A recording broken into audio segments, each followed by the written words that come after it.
అనంతపురం నగరంలో chain snatching ఘటన కలకలం రేపింది. హెల్త్ సెక్రటరీ శకుంతల స్కూటీపై వెళ్తుండగా వెనక వచ్చిన ఆగంతకుడు ఆమెను వెంబడించాడు. స్కూటీని కింద పడేసి ఆమె మెడలోని బంగారు గొలుసు లాక్కెళ్లాడు. పెనుగులాటలో సగం చైన్ తెగిపోయింది. మిగిలిన సగం గొలుసుతోనే చైన్ స్నాచర్ ఉడాయించాడు. బాధితురాలు వెంటనే 3 టౌన్ పోలీసులకు ఫిర్యాదు చేశారు. నిందితుడిని పట్టుకునే పనిలో పోలీసులున్నారు. శకుంతల పింఛన్లు పంచేందుకు స్కూటీపై వెళ్తుండగా ఈ ఘటన జరిగింది. కాగా బండిపై నుంచి కింద పడడంతో ఆమెకు స్వల్ప గాయాలయ్యాయి.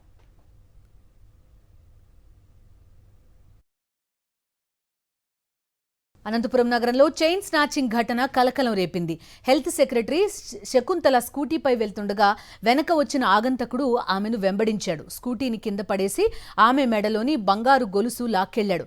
పెనుగులాటలో సగం చైన్ తెగిపోయింది. మిగిలిన సగం గొలుసుతోనే చైన్ స్నాచర్ ఉడాయించాడు. బాధితురాలు వెంటనే 3 టౌన్ పోలీసులకు ఫిర్యాదు చేశారు.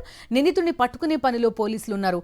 శకుంతల పింఛన్లు పంచేందుకు స్కూటీపై వెళ్తుండగా ఈ ఘటన జరిగింది. కాగా బండిపై నుంచి కింద పడడంతో ఆమెకు స్వల్ప గాయాలయ్యాయి.